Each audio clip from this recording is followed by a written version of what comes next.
રાતનો સમય છે અને હું તમારી બધાની હેલ્થની ચિંતા કરું છું, ભલે તમે મારી ના કરતા હોય. તો મારે કહેવું માત્ર એટલું હતું કે માત્ર ને માત્ર 10 થી 15 મિનિટ તમે રાતે વોકિંગ માટે જાઓ. કારણ કે મને ખબર છે સવારે તમારે ઘરનું કામકાજ અને તમારા કામથી થોડા પ્રેશરાઇઝ હોય અથવા થોડા ચિંતિત હોય એટલે સવારે નહીં કરી શકતા હોય, ઇન્ક્લુડિંગ મી. બટ રાતે તમે કામથી થોડા રિલીઝ થઈને પોતાની બોડીને હેલ્ધી રાખો. આ 10-15 મિનિટની વોકિંગ તમારા સમજો ને મેડિકલ બિલમાં ઘણી બધી રાહત આપી શકે છે. ઇન ફ્યુચર કંઈક થવાનું હશે તો કંઈક બચી જશે.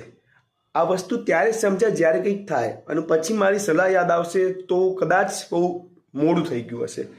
તો અત્યારે જ માત્ર 10-15 મિનિટ તમે 500 થી 1000 સ્ટેપ થોડા ચાલશો તો તમારું હાર્ટબીટ, તમારું બ્લડ પ્રેશર લેવલ બધું મેન્ટેન રહેશે.